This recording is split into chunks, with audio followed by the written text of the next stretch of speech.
Chapter 12. The Design of the Tax System. Al Scarface Capone, the notorious 1920s gangster and crime boss, was never convicted for his many violent crimes, yet eventually he did go to jail for tax evasion. He had neglected to heed Ben Franklin's observation that in this world nothing is certain but death and taxes. When Franklin made this claim in 1789, the average American paid less than 5% of his income in taxes, and that remained true for the next 100 years. Over the course of the 20th century, however, taxes became more important in the life of the typical U.S. citizen. Today, all taxes taken together, including personal income taxes, corporate income taxes, payroll taxes, sales taxes, and property taxes, use up more than a quarter of the average American's income. In many European countries, the tax bite is even larger. Taxes are inevitable because we as citizens expect our government to provide us with various goods and services. The previous two chapters shed light on one of the 10 principles in economics from Chapter 1. The government can sometimes improve market outcomes. When the government remedies an externality, such as air pollution, provides a public good, such as national defense, or regulates the use of a common resource, such as fish in a public lake, it can raise economic well-being. Yet these activities are costly. For the government to perform these and its many other functions, it needs to raise revenue through taxation. We began our study of taxation in earlier chapters, where we saw how a tax on a good affects supply and demand for that good. In Chapter 6, we saw that a tax reduces the quantity sold in a market, and we examined how the burden of a tax is shared by buyers and sellers depending on the elasticities of supply and demand.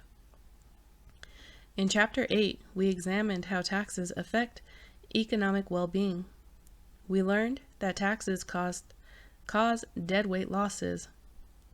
The reduction in consumer and producer surplus resulting from a tax exceeds the revenue raised by the government. In this chapter, we build on these lessons to discuss the design of a tax system. We begin with a financial overview of the U.S. government. When thinking about the tax system, it is useful to know some basic facts about how the U.S. government raises and spends money. We then consider the fundamental principles of taxation. Most people agree that taxes should impose as small a cost on society as possible, and that burden of taxes should be distributed fairly. That is, the tax system should be both efficient and equitable. As we will see, however, stating these goals is easier than achieving them. 12-1. A financial overview of the U.S. government. How much of the nation's income does the government take as taxes? Figure 1 shows government revenue, including federal, state, and local governments, as a percentage of total income for the U.S. economy. It shows that the role of government has grown substantially over the past century. In 1902, the government collected 7% of total income. In recent years, the government has collected almost 30%. In other words, as the economy's income has grown, the government's revenue from taxation has grown even more. Table 1 compares the tax burden for several major countries, as measured by the government's tax revenue as a percentage of the nation's total income. The United States has a low tax burden compared to most other advanced economies. Many European nations have much higher taxes, which finance a more generous social safety net, including more substantial income support for the poor and unemployed and universal government-provided health care. The overall size of the government tells only a part of the story. Behind the total dollar figures lie thousands of individual decisions about taxes and spending. To understand the government's finances more fully, let's look at how the total breaks down into some broad categories. 12-1A. The federal government. The U.S. federal government collects about 2/3 of the taxes in our economy. It raises this money in a number of ways, and it finds even more ways to spend it. Receipts. Table 2 shows the receipts of the federal government in 2011.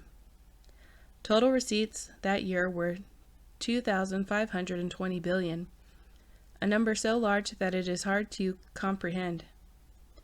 To bring this astronomical number down to earth, we can divide it by the size of the U.S. population, which was about 312 million in 2011. We then find that the average American paid $8,077 to the federal government. The largest source of revenue for the federal government is the individual income tax.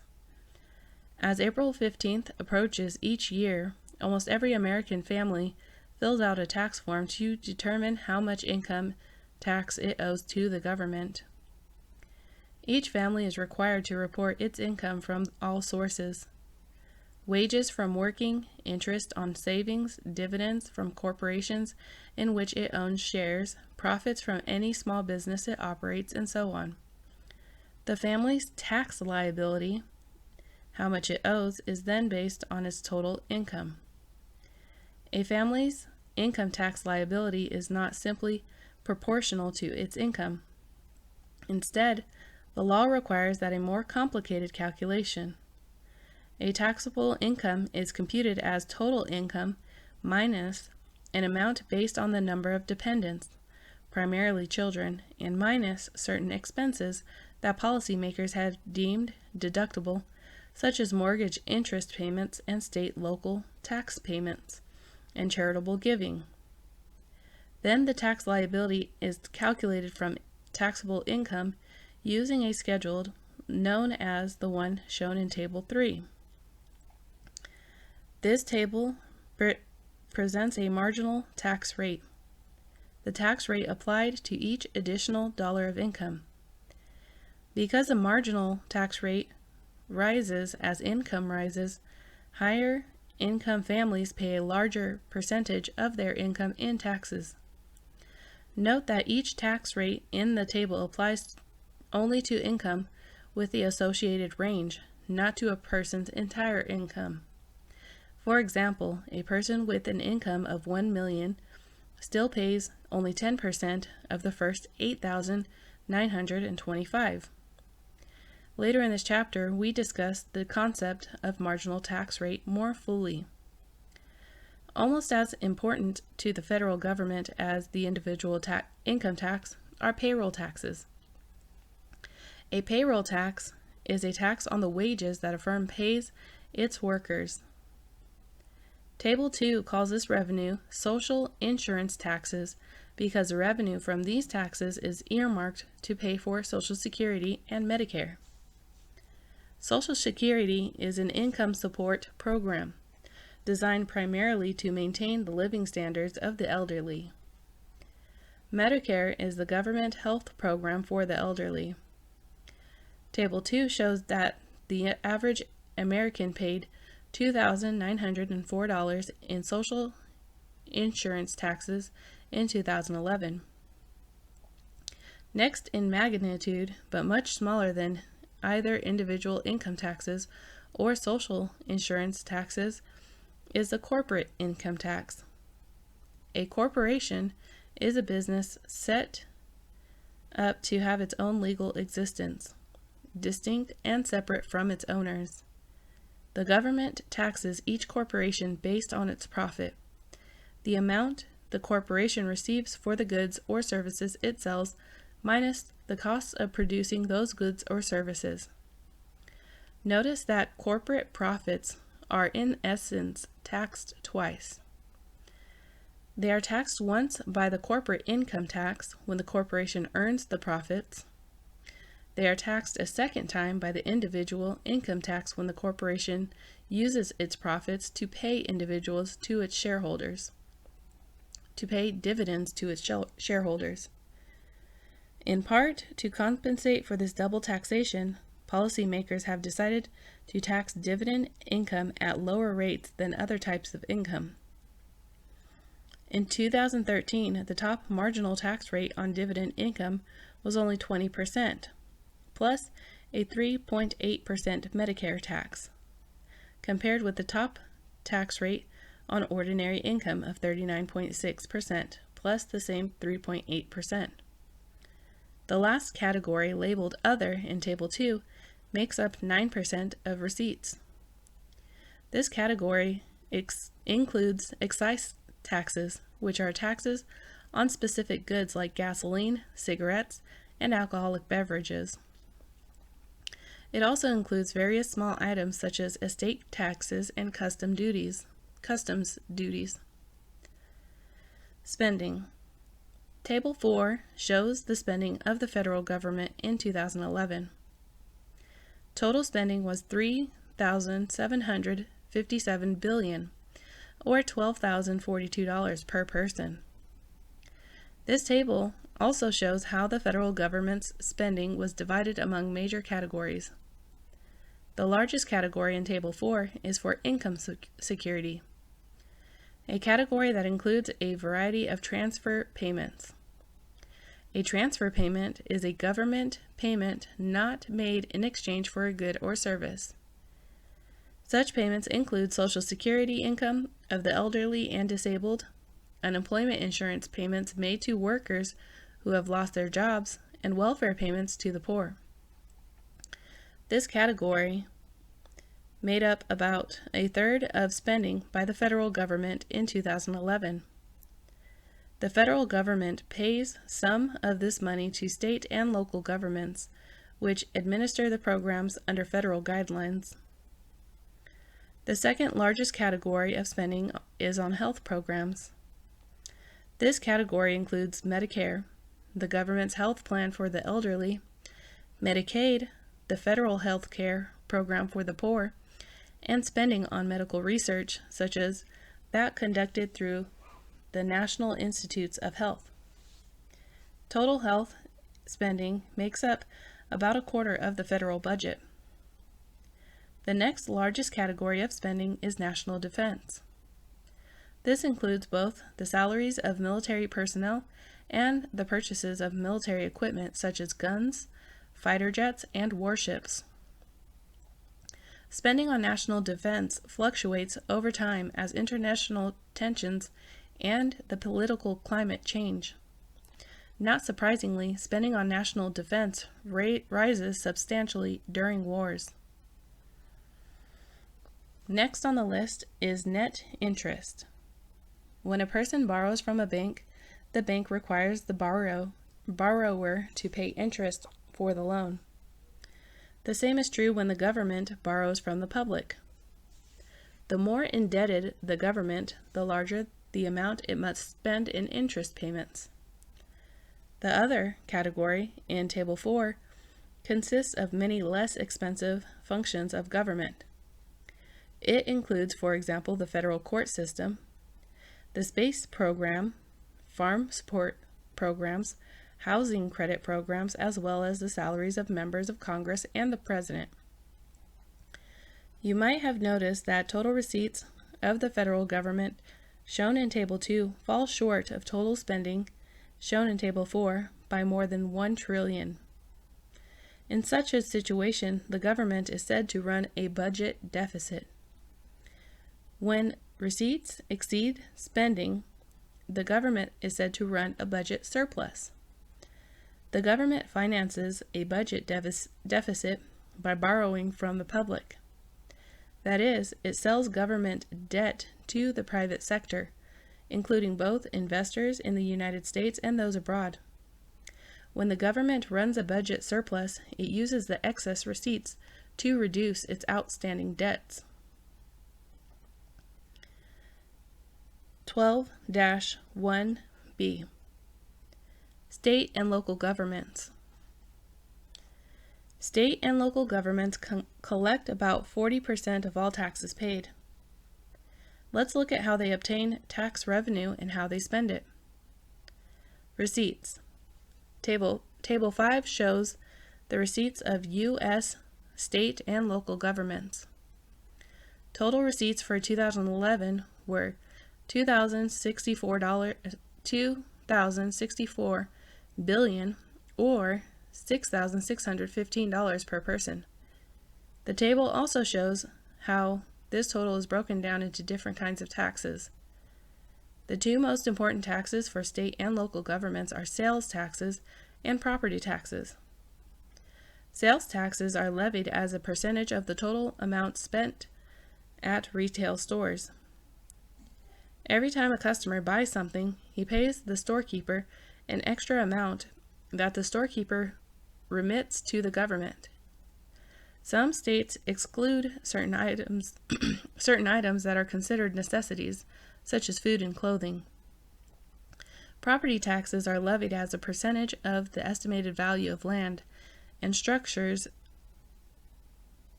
and are paid by property owners. Together, these two taxes make up more than 40% of all receipts of state and local governments. State and local governments also levy individual and corporate income taxes.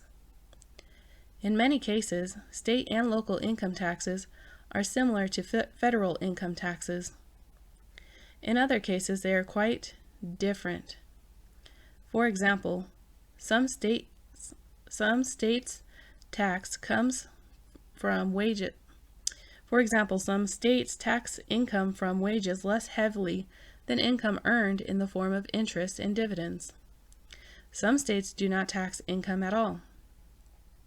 State and local governments also receive substantial funds from federal government. To some extent, the federal government's policy of sharing its revenue with state governments redistributes funds from high-income states, which pay more taxes, to low-income states, which receive more benefits. Often these funds are tied to specific programs that the federal government wants to subsidize. Finally, state and local governments receive much of their receipts from various sources included in the other category in Table 5. These include fees for fishing and hunting licenses, tolls from roads and bridges, and fares for public buses and subways. Spending. Table 6 shows the total spending of state and local governments in 2011 and its breakdown among major categories. By far, the biggest single expenditure for state and local governments is education. Local governments pay for the public schools, which educate most students from kindergarten through high school. State governments contribute to the support of public universities. In 2011, education accounted for about a third of the spending of state and local governments.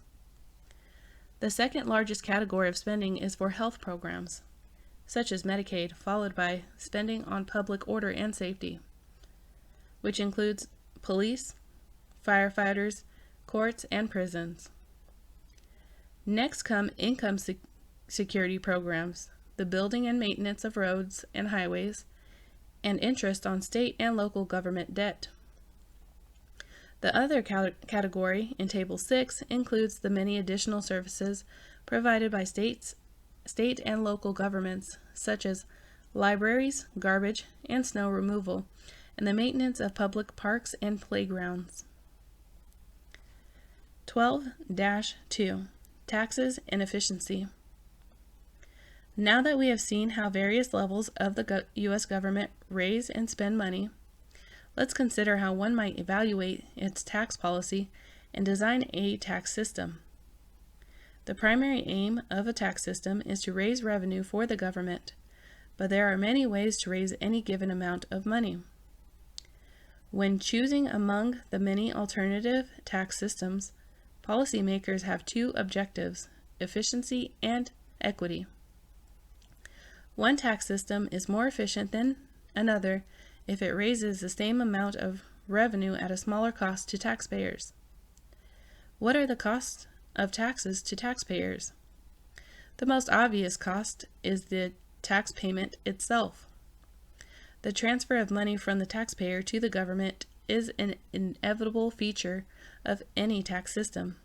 Yet taxes also impose two other costs, which well-designed tax policy tries to avoid or at least minimize.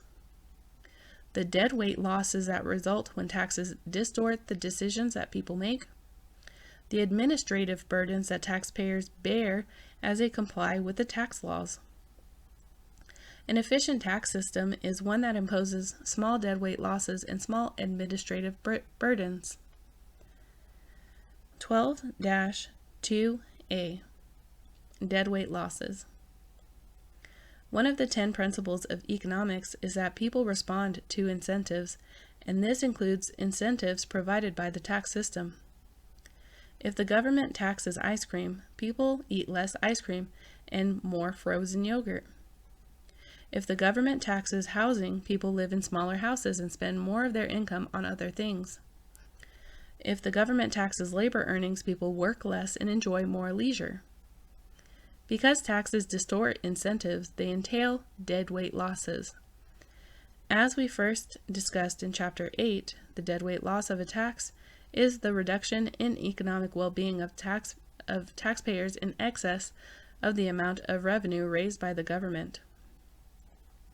The deadweight loss is the inefficiency that a tax creates as people allocate resources according to the tax incentive rather than the true costs and benefits of the goods and services that they buy and sell. To recall how taxes cause deadweight losses, consider an example. Suppose that Joe places an $8 value on a pizza and Jane places a $6 value on it. If there is no tax on pizza, the price of pizza will reflect the cost of making it. Let's suppose that the price of pizza is $5, so both Joe and Jane choose to buy one. Both consumers get some surplus of value over the amount paid. Joe gets consumer surplus of $3 and Jane gets consumer surplus of $1. Total surplus is $4. Now suppose the government levies a $2 tax on pizza, and the price of pizza rises to $7. This occurs if supply is perfectly elastic. Joe still buys a pizza, but now he has consumer surplus of only $1. Jane now decides not to buy a pizza because its price is higher than its value to her. The government collects tax revenue of $2 on Joe's pizza. Total consumer surplus has fallen by $3, from $4 to $1. Because total surplus has fallen by more than the tax revenue, the tax has deadweight loss. In this case, the deadweight loss is $1. Notice that the deadweight loss comes not from Joe, the person who pays the tax, but from Jane, the person who doesn't. The reduction of $2 in Joe's surplus exactly offsets the amount of revenue the government collects. The deadweight loss arises because the tax causes Jane to alter her behavior. When the tax raises the price of the pizza, Jane is worse off, and yet there is no offsetting revenue to the government. This reduction in Jane's welfare is the deadweight loss of the tax. 12-2B Administrative burden. If you ask the typical person on April 15th for an opinion about the tax system, you might get an earful, perhaps peppered with expletives about the headache of filling out tax forms. The administrative burden of any tax system is part of the inefficiency it creates. This burden includes not only the time spent in early April filling out tax forms, but also the time spent throughout the year keeping records for tax purposes and the resources the government has to use to enforce the tax laws. Many taxpayers, especially those in higher tax brackets, hire tax lawyers and accountants to help them with their taxes. These experts in the complex tax laws fill out the tax forms for their clients and help them arrange their affairs in a way that reduces the amount of taxes owed. This behavior is legal tax avoidance, which is different from illegal tax evasion.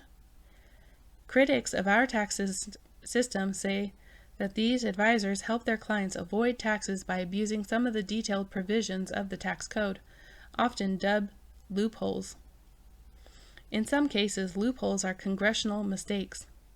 They arise from ambiguities or omissions in the tax laws. More often, they arise because Congress has chosen to give special treatment to specific types of behavior.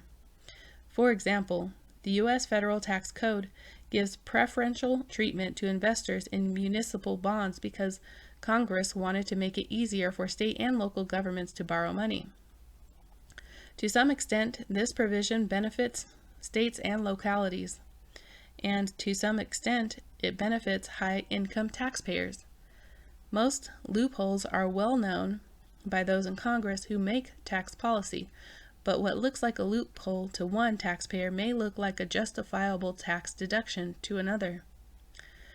The resources devoted to complying with the tax laws are a type of deadweight loss. The government gets only the amount of taxes paid. By contrast, the taxpayer loses not only this amount, but also the time and money spent documenting, computing, and avoiding taxes. The administrative burden of the tax system could be reduced by simplifying the tax laws, yet simplification is often politically difficult. Most people are ready to simplify the tax code by eliminating the loopholes that benefit others, but few are eager to give up the loopholes that they benefit from themselves.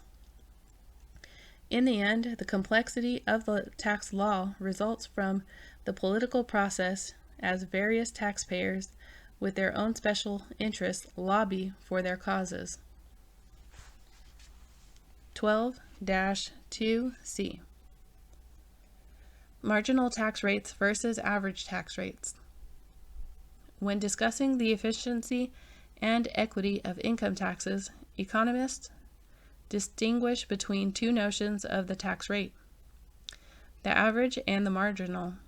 The average tax rate is total taxes paid divided by total income. The marginal tax rate is the amount that taxes increase from an additional dollar of income. For example, suppose that the government taxes 20% of the first $50,000 of income and 50% of all income above $50,000. Under this tax, a person who makes $60,000 pays a tax of $15,000. 20% of the first $50,000 is 0.20 times 50,000 equals 10,000, plus 50% of the next 10,000. 0.50 times 10,000 equals 5,000. For this person, the average tax rate is 15,000 divided by 60, or 25%. But the marginal tax rate is 50%. If the taxpayer earned an additional dollar of income, that dollar would be subject to the 50% tax rate. So the amount that the taxpayer would owe to the government would rise by 50 cents. The marginal and average tax rates would each contain a useful piece of information. If we are trying to gauge the sacrifice made by a taxpayer, the average tax rate is more appropriate because it measures the fraction of income paid in taxes. By contrast, if we are trying to gauge how much the tax system distorts incentives, the marginal tax rate is more meaningful. One of the 10 principles of economics in Chapter 1 is that rational people think at the margin. A corollary to this principle is that the marginal tax rate measures how much the tax system discourages people from working. If you are thinking of working an extra few hours, the marginal tax rate determines how much the government takes of your additional earnings. It is the marginal tax rate, therefore, that determines the deadweight loss of an income tax. 12-2D. Lump sum taxes. Suppose the government imposes a tax of $4,000 on everyone. That is, everyone owes the same amount regardless of earnings or actions that a person might take. Such a tax is called a lump sum tax. A lump sum tax shows clearly the difference between average and marginal tax rates. For a taxpayer with an income of $20,000, the average tax rate of a $4,000 lump sum tax is 20%. For a taxpayer with an income of $40,000, the average tax rate is 10%. For both taxpayers, the marginal tax rate is 0 because no tax is owed on an additional dollar of income. A lump sum tax is the most efficient tax possible because a person's decisions do not alter the amount owed. The tax does not distort incentives and therefore does not cause deadweight losses. Because everyone can easily compute the amount owed, and because there is no benefit to hiring tax lawyers and accountants, the lump sum tax imposes a minimal administrative burden on taxpayers. If the lump sum taxes are so efficient, why do we rarely observe them in the real world? The reason is that efficiency is only one goal of the tax system. A lump sum tax would take the same amount from the poor and the rich, an outcome most people would view as unfair.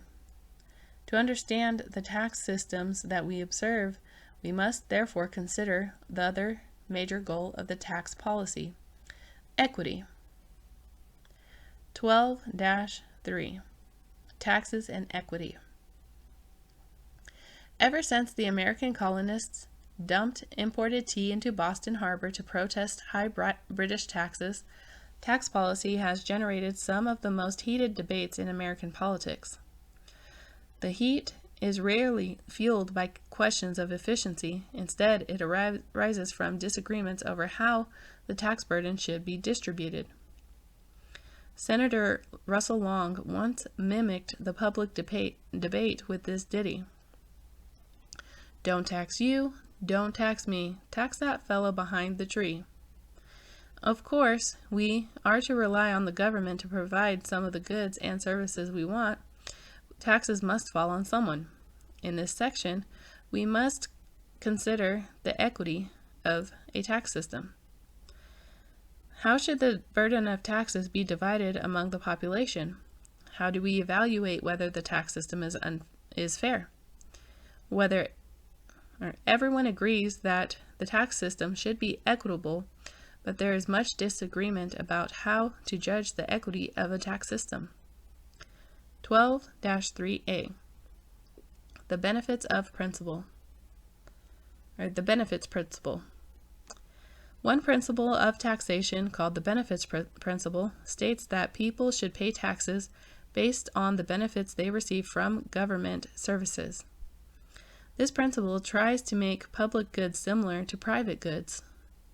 It seems fair that a person who often goes to the movies pays more in total for movie tickets than a person who rarely goes. Similarly, a person who gets great benefit from a public good should pay more for it than a person who gets little benefit.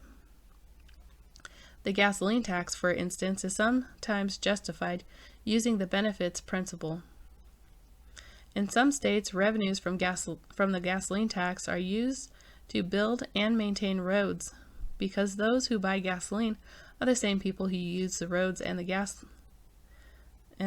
gasoline tax might be viewed as a fair way to pay for this government service. The benefits principle can also be used to argue that wealthy citizens should pay higher taxes than poorer ones. Why? Simply because the wealthy benefit more from public services. Consider, for example, the benefits of police protection from theft. Citizens with much to protect benefit more from police than do those with less to protect. Therefore, according to the benefits principle, the wealthy should contribute more than the poor to the cost of maintaining the police force. The same argument can be used for many other public services such as fire protection, national defense, and the court system. It is even possible to use the benefits principle to argue for anti-poverty programs funded by taxes on the wealthy. As we discussed in Chapter 11, people may prefer living in a society without poverty, suggesting that anti-poverty programs are a public good. If the wealthy place a greater dollar value on this public good than members of the middle class do, perhaps just because the wealthy have more to spend, then according to the benefits principle, they should be taxed more heavily to pay for these programs. 12-3b. The ability to pay principle. Another way to evaluate the equity of a tax system is called the ability to pay principle, which states that taxes should be levied on a person according to how well that person can shoulder that burden. This principle is sometimes justified by the claim that all citizens should make an equal sacrifice. To support the government, the magnitude of a person's sacrifice, however, depends not only on the size of this tax payment, but also on his income and other circumstances.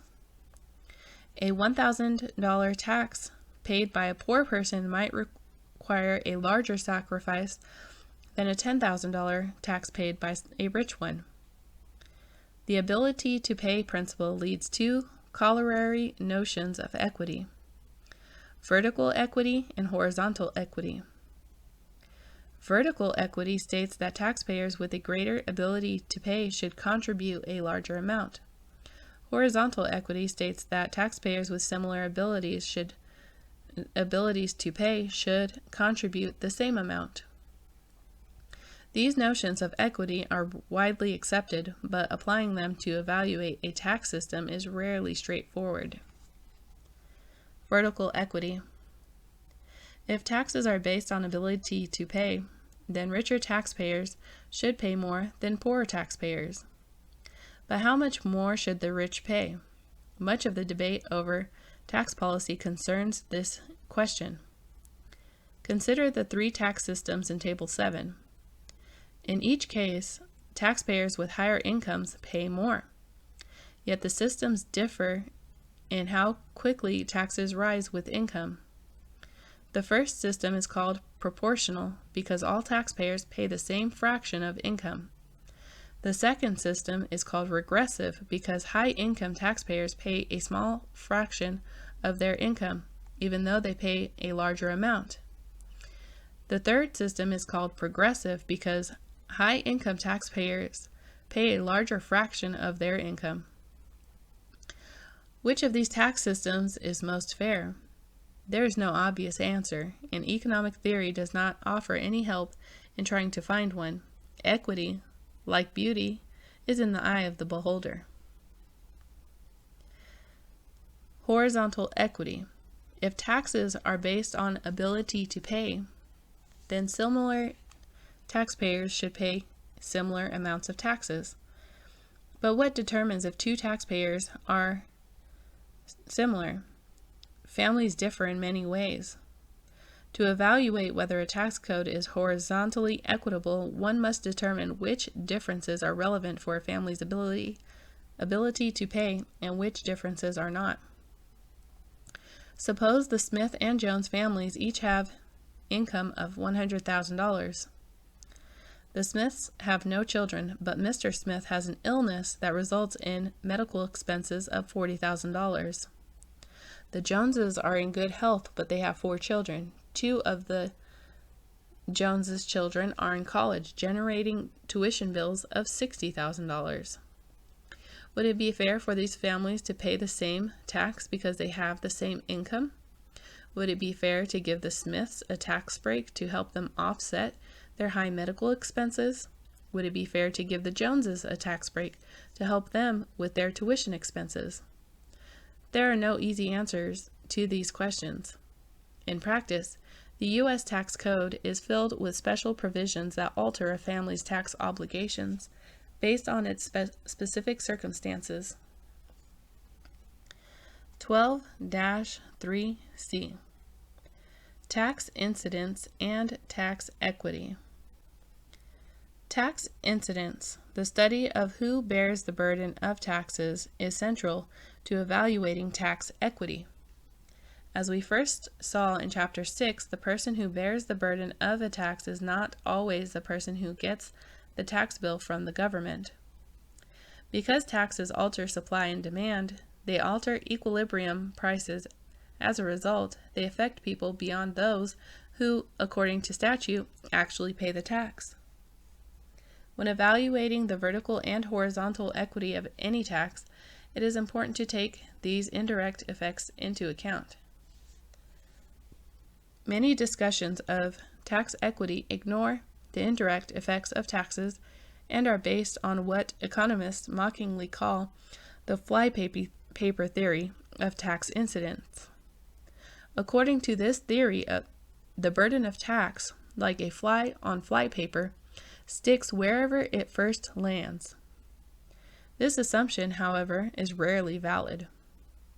For example, a person not trained in economics might argue that a tax on expensive fur coats is vertically equitable because most buyers of furs are wealthy.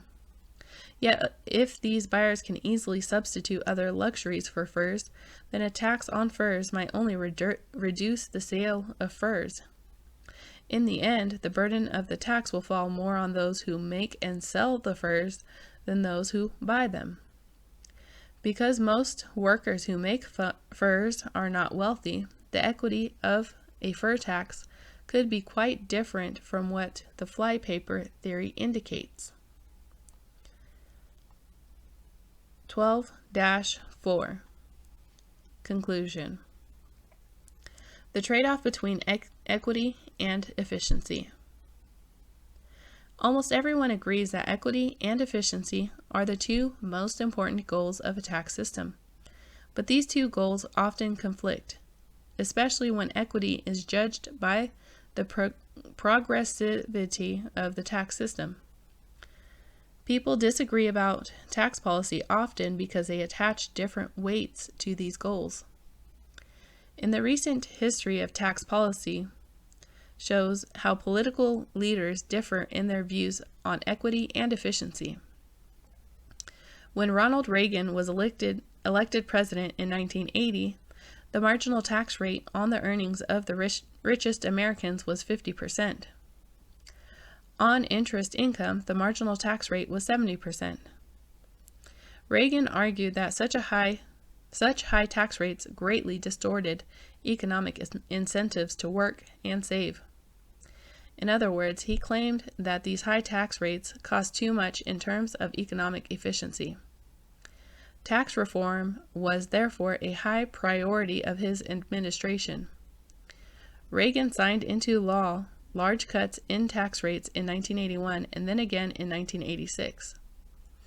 When Reagan left office in 1989, the richest Americans faced a marginal tax rate of only 28%. The pendulum of political debate swings both ways. When Bill Clinton ran for president in 1992, he argued that the rich were not paying their fair share of taxes. In other words, the low tax rates on the rich violated his view of vertical equity. In 1993, President Clinton signed into law a bill that raised tax rates on the richest Americans to about 40%. When George W. Bush ran for president, he reprised many of Reagan's themes, and as president, he reversed part of the Clinton tax increase, reducing the highest tax rate to 35%. Barack Obama pledged during the 2008 presidential campaign that he would raise taxes on high-income households, and starting in 2013, the top marginal tax rate was back at about 40%. Economics alone cannot determine the best way to balance the goals or efficiency and equity. This issue involves political philosophy as well as economics. But economists have an important role in this debate. They can shed light on the trade-offs that society inevitably faces when designing the tax system and can help us avoid policies that sacrifice efficiency without any benefit in terms of equity.